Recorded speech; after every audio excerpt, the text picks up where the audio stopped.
bigla-biglaan niya na lang akong kamalan din akong ano niya, boyfriend, di ba?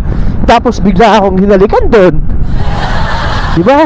Hiniyakap ako at hinalikan, tapos halikan ka na lang bigla.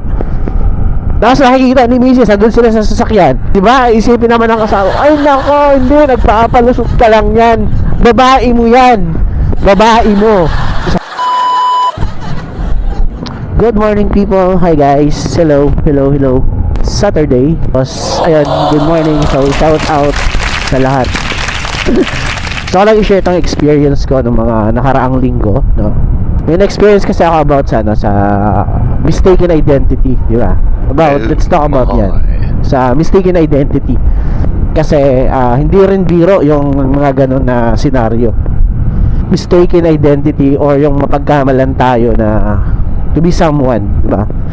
Mabuti na lang kung mapagkamalan tayo minsan tapos good thing yung mangyari, di ba? Pero yun, kadalasan sa mga ganun, sa mga mistaken identity cases ay medyo hindi maganda yung kinahihinatnan, di ba? May mga napapatay ganun, na napagkamalan lang pala, or may nabubugbog, di ba? Mabuti na lang sana kung sabihin sa'yo na uy, nanalo ka sa nanalo ka sa papremyo namin, o tapos binigay sa'yo yung prize, di ba? Or something positive, okay lang yun. Pero kung mukhang mga hindi maganda, ay nako, syempre yun, lago tayo dyan, di ba? So yun lang i-share ko sa inyo.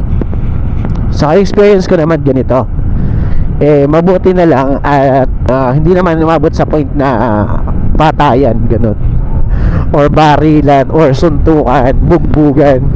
Hindi naman sa ganun. Hindi rin naman yung hindi rin naman umabot sa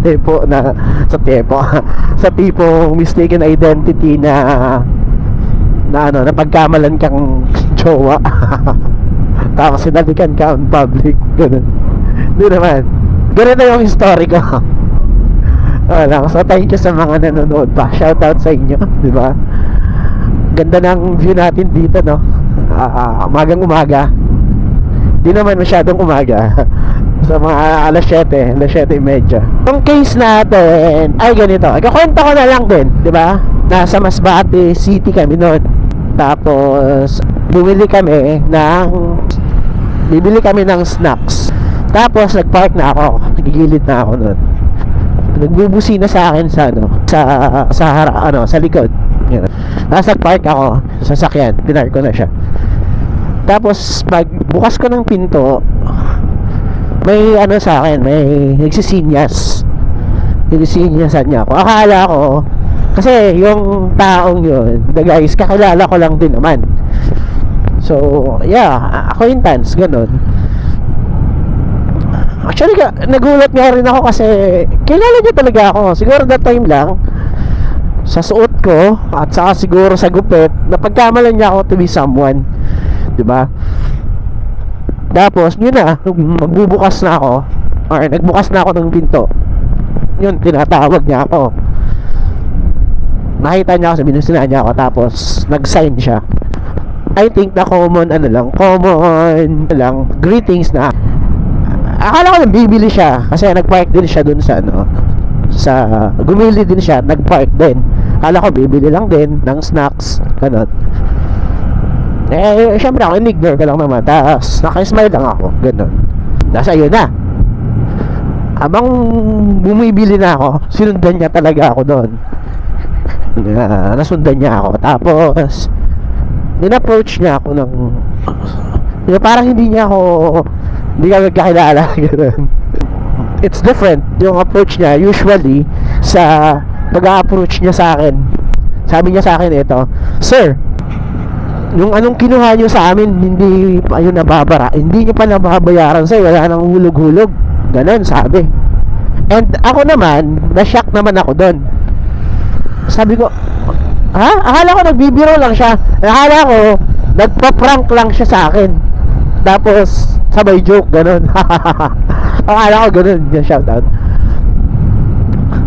Tapos yun, seryoso talaga yung mukha niya. Tapos as in mabigat na. Mabigat talaga kasi ganun eh. Medyo may malaking amount din yung involved doon sa sinisingil niya sa akin. Na hindi daw kami nakakabayad ng ganon, ng malaking amount. Nagulat talaga ako dahil sinisingil niya ako ng ganong amount. Diba? Wala naman akong utang doon sa kanila o sa company nila. Kasi nag-uusap kami, nag-explain ako, hindi ganito ganyan. Sabi ko naman kung may binili ako dyan, sigurado ako bayad ko lahat yon, sabi ko ganon. Na-explain ko. And then parang may masmasan siya. Sabi niya sa akin, nag-drop siya ng name. Di ba sir, ikaw si yun, nag-drop siya ng name. Sabi ko hindi, ako si diba? Ako si Mark. Sige, explain ako nun. Tapos ayun parang may masmasan na si Tol na, diba? Tapos in-explain niya yung pangyayari. In-explain niya yun, pangyayari kung bakit ganun. Bakit niya ako na pagkamalan? Kasi daw kamukha ko yung build ng katawan, diba? Tapos yung mukha daw, ganun daw, diba? Allowing kasi, what if, kasi diba? What if napagkamalan niya ako, tapos yung taong yun ay halimbawa siya yung killer, diba?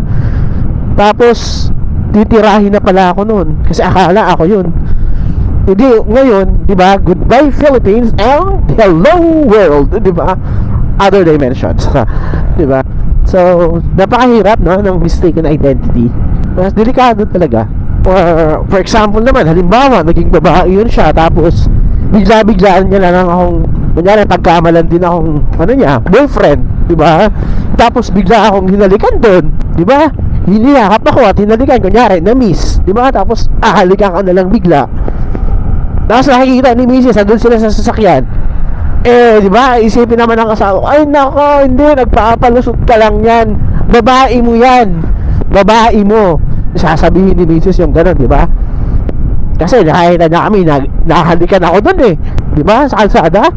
Paano ko ipapaliwanag? Diba? Mga ganun case. Halimbawa lang naman, diba? Pero yung worst, kung pinatay ka or binugbog ka, diba? Mabuti na lang at ganun lang. So,